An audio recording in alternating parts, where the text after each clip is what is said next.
तब जाके उन्हें पता चलता है कि अच्छा हमें तो इतना कम दिख रहा है। मतलब अधिकतर पेशेंट जो मेरे पास आते हैं उनके लिए अचंभे वाली बात होती है। भारी भरकम नीट का एग्जाम देके ना होता है, तो वो एक इतनी डिफिकल्ट एग्जाम हो जाती है अपने आप में, तो कि हाँ आपने कुछ अचीव कर लिया। लेकिन कि सब प्रोफेशन एक तरफ रह जाते हैं, लेकिन मेडिकल साइंस एक प्रोफेशन है जो आपको अंदर तक छू के चला जाता है। एक सोसाइटी के अंदर क्या रिजल्ट है? की जागरूकता होनी चाहिए, उतनी नहीं है। That will be good enough. बहुत सारे पेरेंट्स क्या करते हैं कि बच्चों से बचने के लिए हम थोड़ा अपने काम में इन्वॉल्व दिखाने के लिए बच्चों को टैब्स दे देते हैं, फिर उनको फोन दे देते हैं। उनकी उस स्क्रीन की वजह से बच्चों की आंखों में क्या होता है? बच्चों को न संभालना पड़े इसलिए हाथ में टैब दे रहे हैं, तो उसका इम्पैक्ट मतलब बहुत ही डिजास्टर्स होने वाला है। पर्सनैलिटी को पूरा फर्क पड़ रहा है ना, that will put a very large impact compare to the eyesight problem. क्या चश्मा लगाने से चश्मा कर जाता है? नहीं, ही गॉट ब्लाइंडनेस। तो क्या उसकी इमेजिनेशन जो है वो एज ए नॉर्मल पर्सन से ज़्यादा उसकी ओल्डर में दिखा है? प्रॉब्लम होती है जिसको जिसके कारण पेशेंट हॉस्पिटल जाता है तो दर्द भी नहीं होता। ब्लाइंड पर्सन पे वो क्या ड्रीम्स देखते हैं? डेफिनेटली। तो ह्यूमन सिटी में क्या इम्पैक्ट पड़ रहा है इस इन camps? We have a special guest today, Dr. Yash Hada. He is an ophthal specialist. He is an eye specialist doctor. So, how are you, sir? Very fine. How are you? I'm good. There are lots of problem with the market कि सब लोगों को आई की problem रहती है and as a doctor what is your opinion to the market? Is definitely मेरे हिसाब से अगर आप किसी भी घर में जाके देखेंगे अभी रतलाम में, तो आपको 100% वहाँ पे आंखों की प्रॉब्लम वाले पेशेंट मिलना ही है। क्योंकि ये एक अकेली ऐसी बीमारी होती है जिनमें अधिकतर पेशेंट को पेन भी नहीं होता, किसी तरह का कोई आंखें लाल नहीं होती, और जो हम बोलते हैं ना कि दर्द एक सबसे बड़ी प्रॉब्लम होती है जिसको जिसके कारण पेशेंट हॉस्पिटल जाता है तो दर्द भी नहीं होता। और आंखों की लगभग जो सबसे बड़ी 3 बीमारी है, मतलब एक तो चश्मे का नंबर हो गया, दूसरा ग्लोकोमा मतलब काला मोतिया हो गया, और तीसरा कैटरैक्ट मतलब मोतियाबिंद हो गया। इन तीनों ही बीमारी में ना दर्द होता है, ना आंखें लाल होती है, ना आंखें दुखती है, और ना ही ये रातों रात होती है। मतलब ये 6 महीने के पीरियड में धीरे धीरे बढ़ती हैं। तो अधिकतर पेशेंट को यही लगता है कि सब कुछ बढ़िया चल रहा है, और ये मिथ तब तक नहीं टूट सकता जब तक वो किसी आंखों के स्पेशलिस्ट डॉक्टर को नहीं दिखाए। तब जाके उन्हें पता चलता है कि अच्छा हमें तो इतना कम दिख रहा है। मतलब अधिकतर पेशेंट जो मेरे पास आते हैं उनके लिए अचंभे वाली बात होती है। इवन जो मेरे पास पेशेंट आते हैं तो वो बताते हैं कि सर पहली बार चश्मा तो बाय चांस लग गया था, कि मम्मी को दादी को दिखाने गए थे उनके ऑपरेशन के लिए, तो डॉक्टर साहब ने बोला कि जाके टेबल पे बैठ जाओ, तो कुछ पढ़ ही नहीं पाए, तब पता चला कि हमें भी चश्मा लग रहा है। तो ये इंस्टेंसेस मेरे पास बहुत कॉमनली आ जाते हैं। सर सबसे पहले आपकी जर्नी के बारे में जानते हैं। आपकी जर्नी कैसी रही है अभी तक? आपका एक्सपीरियंस क्या रहा है? सर जर्नी लगभग 14 ईयर्स हो चुके हैं मुझे मेडिकल फील्ड में आएंगे। शुरुआत हर डॉक्टर की होती है एमबीबीएस करने से। आप एमबीबीएस करते हैं भारी भरकम नीट का एग्ज़ाम देके, उसके बाद में जब आप सिलेक्शन होते हैं तो आप मेडिकल साइंस के लिए एमबीबीएस करने जाते हैं। एमबीबीएस में भी आपको हर साल पास होना होता है, तो वो एक इतनी डिफिकल्ट एग्ज़ाम हो जाती है अपने आप में, कि जब 5 साल बाद आप एमबीबीएस की डिग्री ले लेते हो तो आपको ऐसा लगता है कि हाँ आपने कुछ अचीव कर लिया। लेकिन जैसे ही आपको पता चलता है कि आपको नीट पीजी का प्रिपरेशन करना है तो आपको लगता है कि आपको कुछ नहीं आता है। आप फिर से उन 19 सब्जेक्ट को बैठ के पढ़ना चालू करते हैं, फिर वही पोस्ट ग्रेजुएशन करते हैं, पोस्ट ग्रेजुएशन डिग्री लाते हैं, और जिस दिन आपके पास पोस्ट ग्रेजुएशन डिग्री आती है तो आपको लगता है कि अभी आपको और स्पेशलाइजेशन के लिए और आगे के लिए पढ़ाई करनी। बाय गॉड ग्रेस मेरा एमबीबीएस हो चुका है, फिर उसके बाद में मैंने पोस्ट ग्रेजुएशन भी किया हुआ है ऑप्थेल्मोलॉजी में, और उसके बाद में मेरे पास एक सेकेंड डिग्री भी है ऑप्थेल में, जिस called is doctorate of national board DNB, which is like one of the toughest exam in all over India to pass। तो वो भी तीनों डिग्री मेरी हो चुकी है। That's great। आपकी जर्नी काफी इंटरेस्टिंग है। जैसे कॉलेज में कॉलेज का कोई इंसिडेंट आप शेयर करें? जैसे कि मेडिकल कॉलेज में हमने देखा है one of that my favourite movie Kabir Singh.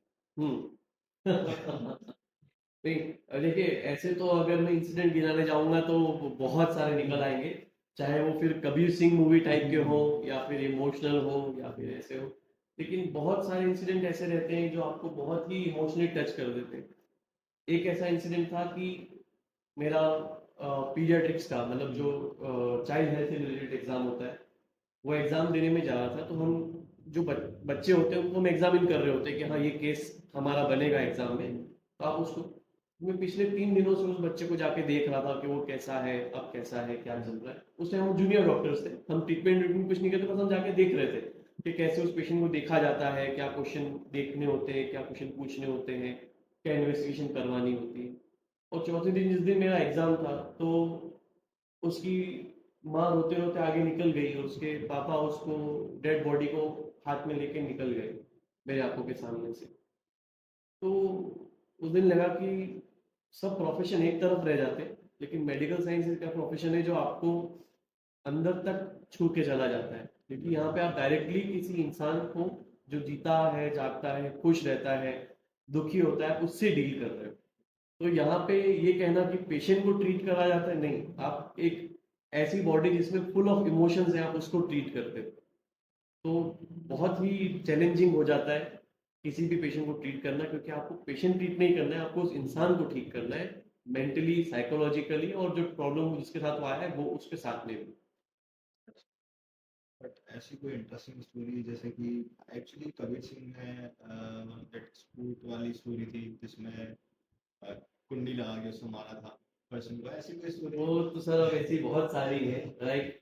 Of course वो हर कहानियां वैसी शुरू होती है किसी लड़की के कारण, कि किसी बैच की लड़की को किसी ने छेड़ दिया और फिर वो बवाल हो गया किसी पे। वो स्टोरी हर बैच में रहती है, हमारे बैच में भी हुई थी ऐसी कि कुछ गलत फहमी हो गई थी, किसी ने किसी बैच की लड़की को छेड़ दिया, तो फिर जूनियर्स आके हमारे फ्लोर पे आके और किसी एक को मार के चले गए। और उस टाइम हम लोग थे नहीं, फिर मीटिंग मीटिंग होती है कि भैया क्या करना है। फिर आज तो फिर वही हुआ कि सारे हमारे बैच के लोगों ने जाके उनके दरवाजे तोड़ के, अगले दिन सब जब सुबह उठे लोग, तो हॉस्टलों के रूम के दरवाजे भी गायब थे।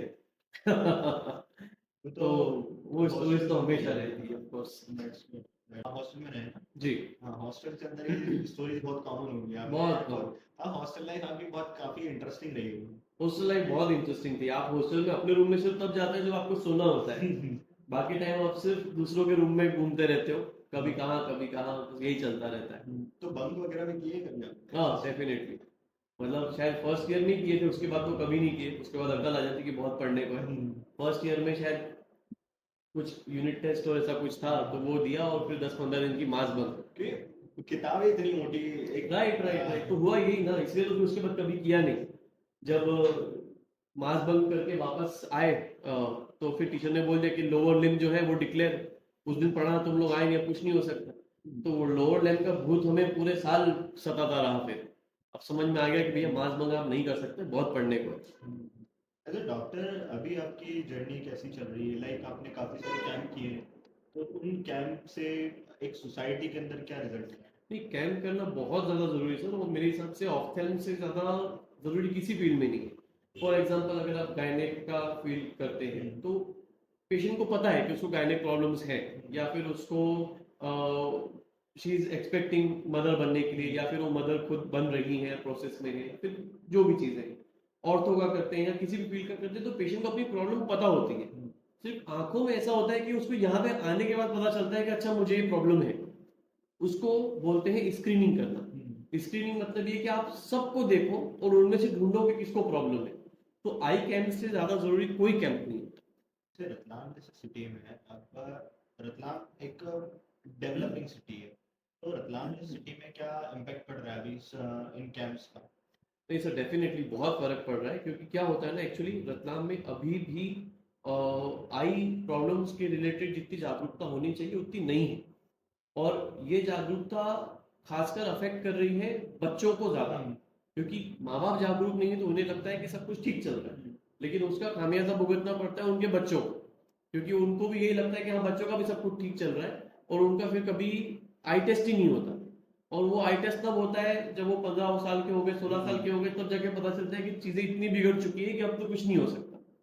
तो आई टेस्ट जब भी पॉसिबल हो रेगुलरली करवाना बहुत जरूरी हो जाता है। रेगुलर मतलब मंथ 2 मंथ में? नहीं, आई टेस्ट अगर आप साल भर में एक बार करवाते हैं ना, मतलब अगर आपको कुछ कंप्लेंट नहीं है, आपकी तरफ से कोई कंप्लेंट नहीं है, आपको एक रेगुलर चेकअप करवाना है, आप साल में एक बार करवाइए, दैट विल बी इनफ। उसके बाद में अगर कोई प्रॉब्लम पता चलती है तो उसका फिर शेड्यूल अलग बनेगा, वो तो हर बीमारी के लिए अलग रहेगा। लेकिन सिर्फ एक जनरल चेकअप करवाना है तो वो साल में एक बार भी हुआ ना तो that will be good enough. मतलब साल में एक बार तो काफी एक अच्छा बिल्कुल चीज़ करवा है, एक सकते बार तो हैं, करवाना चाहिए। डेफिनेटली। अभी जैसे आपने बताया कि पेरेंट्स का इम्पैक्ट बच्चों के ऊपर, वो आपने सिनेरियो लिया, तो उसमें अब बहुत सारे पेरेंट्स क्या करते हैं कि बच्चों से बचने के लिए या थोड़ा अपने काम में इन्वॉल्व दिखाने के लिए बच्चों को टैब्स दे देते हैं या फिर उनको फोन दे देते हैं, एंड उनकी उस स्क्रीन की वजह से बच्चों की आंखों पे क्या असर पड़ता है? नहीं सर, देखिए इसमें ना दो तीन टॉपिक्स एक साथ कवर हो गए। पहला तो ये कि माँ बाप बच्चों को ना संभालना पड़े इसलिए हाथ में टैब दे रहे हैं, तो इसका इम्पैक्ट मतलब बहुत ही डिजास्टर्स होने वाला है, जो हमें पता चलेगा जब ये बच्चे वर्क फोर्स में आएंगे। क्योंकि सब लोगों को लग रहा है कि इससे आंखें खराब हो रही है, आंखें खराब हो रही है। आई एग्री, आंखें खराब हो रही है, इससे चश्मे का नंबर बढ़ने वाला है, आंखों की प्रॉब्लम्स बढ़ने वाली है, आंखों में ड्राइनेस आने वाली है। लेकिन उससे बहुत बहुत बड़ी प्रॉब्लम हम चालू करने वाले हैं लैक ऑफ अटेंशन की, लैक ऑफ कॉन्फिडेंस की। क्योंकि क्या हो रहा है कि जब आप स्क्रीन को देखते हो तो आप एक बिल्कुल परोसी हुई थाली ले रहे हो कि आपको बस खाना है, उस थाली में वो खाना कैसे आया, क्या होता है, कैसे बनता है, कुछ पता नहीं। तो वो बच्चे के साथ वही हो रहा है, उसको पता है कि सिर्फ स्क्रीन में ऐसे करना होता है और अगली वीडियो आ जाती है। मेहनत करना क्या होता है, क्रिएटिविटी क्या होती है, लोगों से मिलना क्या होता है, लोगों से क्या बात करनी होती है, उसमें वो सब जीरो हो रहे हैं। तो उसके कारण जो पर्सनैलिटी पे पूरा फर्क पड़ रहा है ना, that will put a very large impact compare to the eyesight problem. Eyesight problem तो है ही, लेकिन मुझे फिर भी लगता है कि eyesight problem is a much smaller problem. ज्यादा से ज्यादा क्या होगा, चश्मे का नंबर लगेगा, ऑफ कोर्स वो भी बुरी बात है, लेकिन चश्मे का नंबर देख के चीज सुधारी तो जा सकती है। लेकिन पर्सनैलिटी एक ऐसी चीज है कि जो जिंदगी भर साथ में लेके जानी पड़ती है। क्रिएटिविटी अगर एक बार कम हो गई, जो बचपन में ही बनाई जा सकती है, अगर क्रिएटिविटी एक बार कम हो गई, एक बार आपकी पर्सनैलिटी अगर डेवलप नहीं हुई बचपन में, तो वो जिंदगी भर आपको वैसे लेके आगे चलनी है। और जो कि प्रॉब्लम आ रही है, हम एज अडल्ट जिसमें बच्चे बचपन में हमारे पास मोबाइल नहीं था, बचपन ऐसा पीरियड होता है कि आपने जैसा जिया ना वैसे ही आपकी पर्सनैलिटी बाहर डेवलप होती है। हम लोगों ने बचपन में मोबाइल नहीं यूज किया, फिर भी हमारे लिए डिफिकल्ट होता है मोबाइल छोड़ना। सोचिए ऐसा बचपन जिसने मोबाइल छोड़ा नहीं है, अगर आप उन लोगों से जब बड़े होकर मोबाइल छोड़ने की बात बोलेंगे ना, तो हो सकता है उनके लिए अलग, जैसे अभी नशा मुक्ति केंद्र होते हैं ना, वैसे एडिक्शन सेंटर्स खोलने पड़ेंगे। तो it's a very big problem. मैंने एक चीज नोटिस की है कि इस टाइम पीरियड के अंदर जो ग्रेजुएशन, जो अभी ग्रेजुएट कर रहे हैं या जो अंडर ग्रेजुएट है, उनका अटेंशन स्पैम ज्यादा है as compare to class first के students, because they are developing. तो उनका माइंड तो first of all they have monkey mind, तो वो इधर से उधर भागता रहता है, and when they are scrolling shorts reels, तो so that monkey mind is very much important. बचपन में हम क्या होता है, फॉर एक my kid is 1.5 years old, so उसके हाथ में एक चीज दी, उससे मन भर गया तो दूसरी चीज मन गया, तीसरी चीज।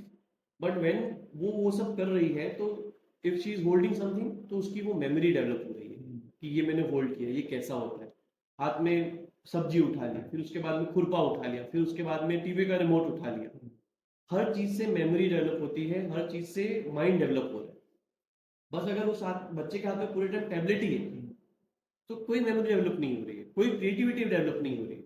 मतलब आपको बच्चे को डांटना पड़ता है क्योंकि वो हरकत करता है, क्योंकि उसने कुछ क्रिएटिव किया होता है एक्चुअली, तो आपको उसको डांटना पड़ता है कि अरे तूने ये क्या किया, तूने ये ऐसा कैसे कर दिया। और टैबलेट पकड़ा तो कुछ हरकत ही नहीं करता है, लेकिन उसमें वो फिर कुछ सीखता भी नहीं। एक्चुअली आपको स्टोरी याद होगी, जब हमको बचपन में एक रिमोट कंट्रोल कार मिलती थी, तो हम उसका एक मोटर निकाल के फैन बना के घुमाते थे, एंड इट वाज कि अल्टीमेट जर्नी होती थी उस कार की, कि वो आखिरी में वो फैन बनी। हम कार लेते इसलिए थे ताकि हम फैन बना सके। एंड आजकल के किड्स इतने ज्यादा इन्वॉल्वमेंट नहीं दिखाते इन चीजों में, and it's too difficult to survive as a Gen Z. Even मेरे हिसाब से जेन जी से ज्यादा प्रॉब्लम आने वाली है उसके बाद की, जो भी जेन बीटा जो आ गई है, जो मतलब अभी से, फॉर एग्जांपल अगर मेरी डॉटर है ना, तो वो क्या करती है, अगर मोबाइल पड़ा है ना, तो शी जस्ट पुट उसके यहाँ पे और वो घूमती रहती है लेके। उसको ये समझ में आ गया कि इस चीज को यहाँ लगा के ऐसे ऐसे घुमा जाता है, and with in may be a year और 2 उसको समझ में आ जाएगा कि कैसे क्या करना है। तो ये जो बच्चे हैं जो बचपन से ही देख रहे हैं कि इन चीजों को कैसे यूज करना है, उनके हाथ में से मोबाइल छुड़ाना will be a huge task. Mobile एक सबसे बड़ी आज की टेक्नोलॉजी अगर यूज करा जाए तो इट इज गुड, बट अगर उसका मिसयूज किया जाए तो वो तो डेफिनेट बहुत ज़्यादा डेफिनेट इम्पैक्ट डालता है। मार्केट में सबसे बड़ा मिथ रहा है बचपन से लेके अभी तक मैंने सुनते आया हूँ मैं कि गाजर खाने से आपकी आंखों की रोशनी तेज होती है या फिर घास पे चलने से आंखों की रोशनी तेज यस यस। सो सी, मैं गाजर के बारे में बात कर सकता हूँ। ऐसा इसलिए क्योंकि जब हम गाजर खाते हैं तो it's a very good source of vitamin A, और by the time you are age 9 10 11 12 तब तक हमारी आंखों की ग्रोथ हो रही होती है, और उस ग्रोथ के लिए विटामिन ए की बहुत जरूरत होती है। तो अगर आप ऐसा सोर्स लेते हो जिसमें विटामिन ए अच्छा है तो that is good, that is good for that kid. क्या सेम चीज ट्रू है आपकी और मेरी एज के लिए? नहीं। मुझे अलग से गाजर खाने की जरूरत नहीं है। अब मेरी आंखों का जो डेवलपमेंट है वो एक तरह से कंप्लीट हो चुका है, और जो जनरल डेवलपमेंट उसका जो न्यूट्रिशन है, मैं जो नियमित मेरी बैलेंस डाइट खा रहा हूँ उससे मुझे उतना विटामिन ए और ये सब मिल जाएगा। तो that is important for kids, not for adults. दूसरी बार आपने बात करी कि घास पे चलना, तो आई डोंट थिंक कि मैं उसके लिए कुछ भी कहने के लिए सही पर्सन हूँ, बिकॉज वो दूसरी थेरेपी में आ जाता है जिसे हम एक्यूपंक्चर और ये सब थेरेपी बोलते हैं। तो उसके डॉक्टर्स अलग होते हैं, सो वो मैंने उसके बारे में कुछ नॉलेज नहीं रखा, आई थिंक मुझे उसके बारे में कुछ कमेंट भी नहीं करना चाहिए। अभी मेरा एक सबसे बड़ा क्वेश्चन ये है कि जैसे कि as a I am also digital marketer brand developer, so हमारा जो स्क्रीन टाइम है वो मिनिमम 12 आवर्स का रहता है, and maximum it will be like कि सुबह से फोन उठाते हैं तो हम हमारा पूरा दिन स्क्रीन पे रहता है। Everywhere we are using phones laptops and tabs, so हमारा जो स्क्रीन टाइमिंग है कहीं ना कहीं 12 आवर्स टू 18 आवर्स तक चला जाता है, सो 16 आवर्स तक चला जाता है easily. So how it makes impact on our yes lives? सी, अगर हम बात करें कि वर्क लाइफ बैलेंस के बारे में, तो ऐसे प्रोफेशंस जहाँ पे स्क्रीन बहुत ज़्यादा यूज हो रही है और आप उसको नहीं हटा सकते, जैसे ऑफकोर्स ऐसे आपने बताया आपका, और आईटी के जो लोग हैं और उनके ऑड आवर्स भी हो रहे हैं कि आपको अगर न्यूयॉर्क की कंपनी तो आपको रात रात भर जागना है, स्क्रीन यूज करना ही पड़ेगी। या फिर आप किसी एग्जाम की तैयारी कर रहे हो जिसमें ऑनलाइन लेक्चर्स भी हैं, तो ऑफकोर्स वहाँ पे फिर हमारे पास कुछ ऑप्शन नहीं बचता, हमें स्क्रीन यूज करना ही पड़ती है। ऐसे में कोशिश करें दो तीन चीज़ों की। पहला ये कि एंटरटेनमेंट के लिए स्क्रीन का यूज ना हो, बिकॉज क्या हो जाता है कि हो सकता है कि 4 घंटे यूज हो रहा हो फॉर वर्क, लेकिन उसका जो अगला 1 घंटा है वो that is going for entertainment. Entertainment के लिए भी यूज करना चाहिए, ऐसा नहीं है नहीं, लेकिन हाँ ऐसा हो रहा है कि आपको बहुत 12-12 घंटे वर्क को देने पड़ रहे, देन आई वुड से कि उसके फिर बाद में जो आवर्स है उसमें आप एंटरटेनमेंट के लिए स्क्रीन का यूज ना करें। वही तरीका है आंखों को थोड़ा रेस्ट देने का, पहला। दूसरी चीज, जब हम कंप्यूटर या फिर मोबाइल या फिर स्क्रीन यूज करते हैं तो क्या हो जाता है कि हमारी जो इंफॉर्मेशन है हमको ब्रेन को पहुंचानी होती है वो बहुत ज्यादा हो जाती है। जब इंफॉर्मेशन बहुत ज्यादा पहुंच रही होती है तो हमारा अटेंशन बहुत ज्यादा बढ़ जाता है। जब अटेंशन बहुत ज्यादा बढ़ जाता है तो जो ब्लिंक है, मतलब पलकों को झपकना है, वो लगभग न के बराबर हो जाता है। क्योंकि ऐसा हो जाता है, ब्रेन को लगता है कि अगर हमने पलके झपकी तो हम कुछ इंफॉर्मेशन मिस कर देंगे, तो वैसे में ब्रेन ऑटोमेटिकली ही पलके झपकाना बंद कर देता है। अब क्या होता है कि अगर पलके नहीं झपकाई जाएंगी तो जो ग्लैंड हमारे आंसू बना रही है आंखों की, वो आंसुओं को रिलीज नहीं कर पाता है आंखों में। और ये सुनने में आपको थोड़ा अजीब लगेगा, लेकिन हमारे आंखों का एग्जिस्टेंस ही उन आंसुओं के कारण है। मतलब ये कि अगर आपको एक दिन में बोल दूं कि आपको मैं आपकी पलके बांध के रख दूंगा और आपको झपकने नहीं दूंगा, तो अगले दिन आपकी आंखें खत्म हो जाएंगी। हम आंखें पलक झपकते हैं, हमारी आंखें नम रहती हैं, इसलिए वो जिंदा है। और अगर हमने पलकें नहीं झपकी, जैसा हम देखते हैं कभी अगर आईसीयू का पेशेंट है और वो पलक नहीं झपक पा रहा है, तो अगर एक भी दिन ऐसा चला गया उसने पलक नहीं झपकी तो अगले दिन आंख सफेद पड़ जाती है और उसको आप रिवर्स नहीं कर सकते।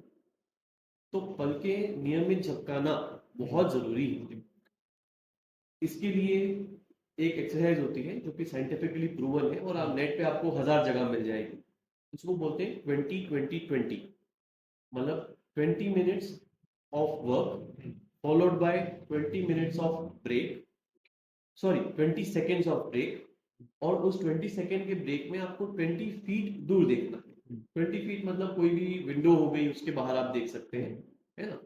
क्या होता है कि जब हम पास में देखते हैं तो हमारी आंखों की मसल को बहुत काम करना पड़ता है उस पास के अक्षर को क्लियर करने के लिए। वहीं जब हम दूर चीजें देखते हैं तो हमारी आंखों को पूरी रिलैक्स हो जाती है और हम उस चीज को देखते हैं, वो बनी हुई वैसी है। हमारी आंखें एक्चुअली दूर की चीजें देखने के लिए बनी हुई है, ना कि पास की। जब हम पुराने उसमें थे तो शिकार करना और ये सब सब दूर के काम ज्यादा थे, ना कि पास के। लेकिन टाइम के साथ में पास के काम बढ़ते जा रहे हैं, दूर के कम होते जा रहे हैं। लेकिन आंखें क्योंकि उस लेवल से डेवलप नहीं हुई है हमारी, तो हमको प्रॉब्लम आने लग गई। इसलिए पहला तो मैंने बताया कि फ्रीक्वेंटली ब्लिंक करना। उसके लिए आप चाहे तो स्क्रीन के ऊपर लिख के रख सकते हैं ब्लिंक, जो आपको याद दिलाए कि आपको ब्लिंक करते रहना है। दूसरा 20-20-20 की एक्सरसाइज आप यूज करें। तीसरा क्या होता है कि इन सब करने के बाद में भी हमें एक सप्लीमेंट अगर हम ले लेते हैं आई ड्रॉप्स का, जो कि आर्टिफिशियल टीयर होते हैं, तो उससे हमें एक एडिशनल बेनिफिट मिल जाता है। क्योंकि कितना भी करने पे कभी अगर वो ब्लिंक हमें याद करना नहीं रहा, या फिर वो 20 मिनट्स में हम ब्रेक नहीं ले पा रहे, तो फिर हमें सफर करना पड़ जाता है। ऐसे में एक आई ड्रॉप हमें काफी हेल्प करती है। तो ये 3 चीजें हमें मिला के हेल्प कर सकती हैं, तब भी जब अगर हमारा स्क्रीन टाइम 8 आवर्स 12 आवर्स भी जा रहा है तो। एक्चुअली आज से ठीक 5-7 साल पहले, अब तो हमारी आइज को स्क्रीन की आदत पड़ चुकी है, तो इतना ज्यादा हमको लगता है कि वो प्रॉब्लमैटिक नहीं है, बट वो प्रॉब्लमैटिक है कहीं। राइट एंड आज से ठीक 5-7 साल पहले जब भी हमारी आंखों में जलन होती थी, तो हम एक दुकानदार के पास गए, छोटा सा ट्यूब आता था एंड वो हम आई ड्रॉप जैसे उसको यूज करते थे, एंड या तो फिर उसका अल्टरनेटिव गुलाब जल हम यूज करते थे। नहीं सर, मैं स्ट्रिक्टली बोलूंगा कि किसी डॉक्टर के पूछे बिना आंखों के लिए एटलीस्ट आप कोई भी ड्रॉप या गुलाब जल या वो जिसे हम लहसुन ट्यूब बोलते हैं वो ना यूज करें। क्या होता है कि आंखें इतनी सेंसिटिव है, आप यकीन नहीं करेंगे। मेरे पास ऐसे पेशेंट भी आए हैं जिन्होंने अपनी आंखों की रोशनी गंवा दी है सिर्फ इस कारण से क्योंकि उन्होंने कोई भी ड्रॉप डाल लिया था, या कोई भी आंखों में ट्यूब डाल दिया था, या शहद डाल दिया था। बच्चों की आंखें गई हैं, लोग जिंदगी भर के लिए अंधे हुए हैं। और मैं स्ट्रिक्टली ऐसे इसलिए बोल रहा हूँ क्योंकि सर ये बहुत बड़ी चीज है। वो कहते हैं ना कि आंखें हैं तो जीवन है, देखेंगे तो ही उसको जिंदगी जीने का मजा आता है। तो ये इतनी सेंसिटिव चीज है, मतलब ये इतना सेंसिटिव है कि हमारी आंखों की ऊपरी परत में से एक परत में अगर हल्का सा भी घिसाव आ गया, जो कि एक बाल के जितना बड़ा भी है, तो हमारी आंखों के प्रेजेंट में भी जो ऑर्गेनिज्म है वो भी अंदर चले जाते हैं और वो भी आपको एक दिन में आपकी आंखों की रोशनी गवा सकता है व्यक्ति। तो आंखों में डॉक्टर से बिना पूछे किसी भी प्रकार का ड्रॉप, किसी भी प्रकार का ऑइंटमेंट या गुलाब जल या पानी भी न डालें। पानी भी, क्योंकि क्या होता है हमारी आंखों को साफ रखने के लिए भगवान ने सब इंतजाम पहले से करके भेजे। उन्होंने पूरे टाइम आंसू बनाने की मशीन डाल रखी, उन्होंने हर आंसुओं को आंखों में फैलाने की मशीन डाल रखी है, आंखों को क्लीन करने के लिए पलके बना रखी जो हर टाइम उसको क्लीन करती रहती है, आंखों में छेद बना रखे कि एक्सेस पानी बाहर निकल जाए। इतना मतलब ये समझ लीजिए कि आंखों की जो दोनों पलके हैं ना, वो झाड़ू पोछा ही है पूरा। ये समझ लीजिए आप, वो झाड़ू पोछा हर सेकंड, मतलब आप मिनट में कैलकुलेट करेंगे तो 30 से 32 बार आप हर दूसरे सेकंड आप ब्लिंक करते हैं, हर दूसरे सेकंड आप झाड़ू पोछा आंखों को करते जा रहे हैं। उसके बाद आप सोचिए कि मैं पानी मांगू, सर वो पानी उबाला था क्या आपने, या फिर उस पानी का आपने टेस्ट करवाया था क्या कि उसमें कोई ऑर्गेनिज्म तो नहीं है। वो पानी आपकी आंखों में जा रहा है जिसमें दुनिया भर के ऑर्गेनिज्म है, और आपकी आंखों में इतना शानदार आंसू जो भगवान ने बनाया, आप उसको निकाल दे रहे हैं और आंखों में गंदा पानी डाल दे रहे हैं। क्या मिल गया? इसलिए आंखों में पानी भी नहीं मिलता। लोगों को फिर इस बात से ये होगा कि अरे आंखों में गंदगी तो जाती है, नहीं जाती, नहीं जाती। मैं आपको अभी प्रूव करके बता सकता हूँ। आपकी आंखों में इतना पतला सा बाल भी जाएगा ना अगर अभी, तो आप बेचैन हो जाओगे। फॉर एग्जाम्पल अगर आपकी आंख में जाएगा ना सर, आप बोलेंगे ये अभी वीडियो शूटिंग रोको, पहले मेरे को बाल निकालना है, मैं इतना परेशान हूँ। तो इसका मतलब ये है कि जब आपको आंखों में कुछ नहीं अड़ रहा है तो आपकी आंखों में कुछ भी नहीं है, हाँ, तो फिर आपको क्यों धोना है? हमारी जितनी भी, अगर फॉर एग्जांपल अगर आप अभी बाहर जाएंगे बाइक पे निकलते हैं, तो जितनी भी धूल लगती है वो सब हमारी पलकें और बाहर के बाल वहीं पे कलेक्ट होके रह जाती है। आंखों के अंदर कोई धूल भी नहीं जाती, वो उन्हें बनाया ही ऐसे गया है।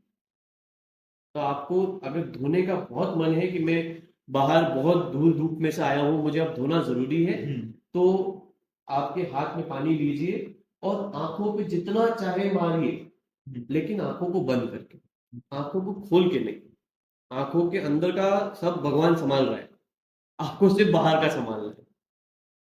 एक्चुअली अब जैसे हमने पहले बात की थी कि जो लाइट्स होती है वो कितना ज्यादा असर डालती है, एंड उसके लिए मार्केट में चश्मा है। अब इसको बोलते हैं ब्लू स्क्रीन का चश्मा, जी। ब्लू लेंस वगैरह कहते हैं इसको। हम्म। एंड ये हेल्प करता है कि जो आप स्क्रीन के ऊपर आप बैठ के पढ़ रहे हैं तो आप इसको लगा लेंगे तो इतना ज्यादा इम्पैक्ट नहीं पड़ेगा। So is that correct? You can. So like जैसे जो ब्लू कट लेंस बोलते हैं या ब्लू स्क्रीन लेंसेज बोलते हैं, तो क्या पाया गया कि कुछ रिसर्च में ऐसा पाया कि हमारे जो सर्कैडियन रिदम है, सर्कैडियन रिदम किसे बोलते हैं कि अगर आप सुबह अलार्म नहीं भी लगाएंगे ना तो आप उठेंगे। ऐसा नहीं कि आप सोते ही चले जाएंगे कि हफ्ते हफ्ते वगैरह आप उठेंगे, ऐसा नहीं होगा। अगर आपने अलार्म नहीं भी लगाया तो हो सकता है आपको 7 बजे उठने का आदी थे, आप 7:30 बजे उठ गए, 8 बजे उठ गए, लेकिन आप उठेंगे क्योंकि आपकी बॉडी को समझ आ गया कि अब मुझे उठना है। रात को आप चाहे कितना भी जागने की कोशिश कर लो, एक समय आएगा जब आपको नींद इतनी तेज आएगी कि आप सो ही जाओगे।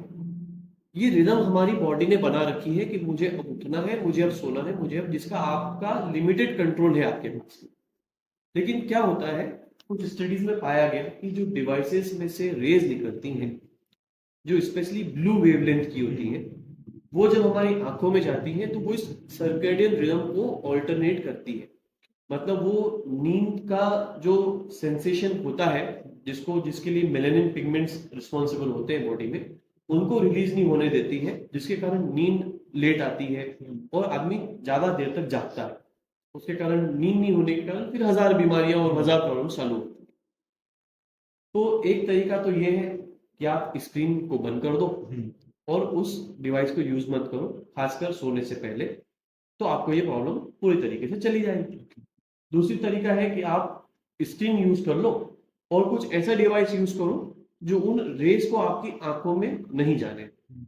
वहां से इजाद हो रहा है इस तरह के चश्मों का कि जो आप यूज करें और उन ब्लू रेस को आपको वो कट कर दे, आंखों में नहीं जाने दे। बहुत अच्छा प्रयास है, क्योंकि क्या है कि जब भी कुछ नई रिसर्च होती है तो किसी भी रिसर्च को प्रूव होने में समय लगता है। आज मैंने एक रिसर्च करी और मैंने बोला कि भैया ऐसा करने पे ऐसा होता है, तो ऐसा नहीं कि मैंने बोल दिया तो दुनिया ने मान लिया, है ना। उसके बाद फिर और रिसर्च होती है। अगर मैंने बोला कि 1+1 2 होता है, तो अगर आप भी रिसर्च करो तो आपको भी 1+1 2 मिलना चाहिए। तो मुझे फिर आप बोलोगे हाँ, डॉक्टर खड़ा ने बोला था कि 1+1 2 होता है और मुझे भी यही मिला। फिर तीसरा व्यक्ति कर रहा है, उसको भी 1+1 2 मिलना चाहिए, तो वो बोलेगा हाँ, मैंने भी यही रिसर्च किया और मुझे भी यही मिला। तो जाके वो चीज प्रूव होती है कि हाँ, जब बार बार रिसर्च होते हैं तो सेम चीज मिलती है, तो कोई चीज को हम प्रूव मानते हैं। लेकिन सेम चीज जो है अभी फिलहाल ब्लू कट लेंसेज में वो मिसिंग है। कुछ रिसर्च में ऐसा माना गया कि हाँ, बेनिफिट मिल रहा है। बेनिफिट कैसे मिल रहा है कि अगर 100 लोगों के ऊपर रिसर्च किया तो 10 को फायदा हुआ या 20 को फायदा हुआ। कुछ रिसर्च ऐसी है जिसमें किसी को फायदा नहीं, और कुछ रिसर्च ऐसी है जिसमें इनकंक्लूसिव रिजल्ट मिला है कि एग्जैक्टली बोला नहीं जा पा रहा है कि भैया इससे फर्क पड़ रहा है या नहीं पड़ रहा है, क्योंकि कुछ लोग जल्दी भी सो जा रहे थे, कुछ लोगों ने रात को यूज भी नहीं किया, तो कंफाउंडिंग फैक्टर जिसको बोलते हैं वो भी आ जाता है। This is not true. हाँ, फिलहाल तक शॉर्ट बोलना कि चश्मा आपने ब्लू कट पहन लिया तो आप ब्लू रे से प्रिवेंट हो गए और अब आप कितनी भी चाहे स्क्रीन यूज कर लो, अब आपको स्क्रीन का कुछ असर आपकी आंखों पे नहीं पड़ेगा, तो आज तक ऐसा प्रूव नहीं है, ऐसा कोई आर्टिकल आज तक नहीं आया है। बेसिकली ये फंडामेंटल है कि जिन लोगों को चश्मा नहीं पहना है उनको चश्मा पहना है मार्केट के अंदर। हाँ, सी बात वही हो जाती है कि इसको इस तरह से भी आप देखा जा सकता है, बिकॉज अगर किसी व्यक्ति को चश्मे का नंबर नहीं है तो उसको चश्मा पहनने का एक यही तरीका है कि आप ब्लू कट लेंस पहन लो तो आपको स्क्रीन से आप बच जाओगे, क्योंकि चाहे वो छोटा बच्चा हो या कोई बूढ़ा व्यक्ति, स्क्रीन तो सब यूज कर रहे हैं, तो उससे यूज करके आप। So let's talk about your certificate of achievement, Lakshmi Golden Hands Award. ये क्या है सर? सो एक्चुअली महाराष्ट्र में जितने भी मेडिकल कॉलेजेस हैं वहाँ पे कंपटीशन होता है, इट्स ईयरली कंपटीशन। उसमें क्या किया जाता है कि हर कॉलेज से उसका बेस्ट रेसिडेंट जो हो उसको बुलाया जाता है, और फिर एक एग्जाम ली जाती है। मतलब आपके पास में करीब हर डिस्ट्रिक्ट के हर मेडिकल कॉलेज, चाहे वो गवर्नमेंट हो, प्राइवेट हो, इंस्टीट्यूट हो, उसका एक रेसिडेंट होता है जो कि सबसे अच्छा है उनके हिसाब से सर्जरीज में और नॉलेज में, उसको भेजा जाता है। उसके बाद में इन सब लोगों की वहाँ पर एमसीक्यू एग्जाम ली जाती है मुंबई में। एमसीक्यू एग्जाम लेने के बाद में जो टॉप 5 लोग हैं उन्हें चूज किया जाता है लाइव सर्जरीज परफॉर्म करने के लिए। तो आई वॉज लकी इनफ कि उन 5 लोगों में मैं भी चुना गया था। फिर जब आप वो 5 लोगों में चुने जाते हो तो आपको सर्जरीज करनी होती हैं, और उन सर्जरीज को मुंबई के जो टॉप सर्जन हैं वो रिव्यू करते हैं कि आपने सर्जरी जो करी है वो कितनी अच्छी करी। And by God grace I was able to win this competition for the year 2022, and by God grace again I was the first non Maharashtrian जो ये अवार्ड जीत के रतलाम लेके आ गया है। Congratulations. Yes. And you are the kind of champions of champions. Thank you so much. Because वहाँ से select होना फिर दूसरी या इट्स अ 3 टियर एग्जाम। आपको पहले खुद के उसमें भी प्रूव होना है, फिर आपको थ्योरी भी प्रूव करना है, फिर आपको प्रैक्टिकल भी प्रूव करना है। Let's move on the rapid fire round. Yes. If you are not a doctor, so what career will you choose? So I do not have answer for that, because ever since I thought of becoming something, I always wanted to be a doctor. What comes in your mind when you hear about a surgery? Adrenaline. Okay. Fine. If you are a body part, so what will you choose? Eyes, definitely. Okay. That's predictable, actually. Fine. Next question is, actually मैं ये सब चीजें मन से पूछ रहा हूँ, so इसको मैं definitely इसको बारे में पढ़ा नहीं।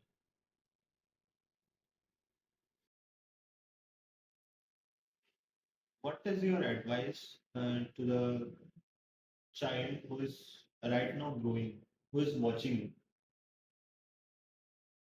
Get an eye test as soon as possible. What if a parent gives a tab to the child who is 3 years old? Is it good? Be more creative. Give him something जो वो दूसरा चीज करे। Tag देना कोई creative नहीं है।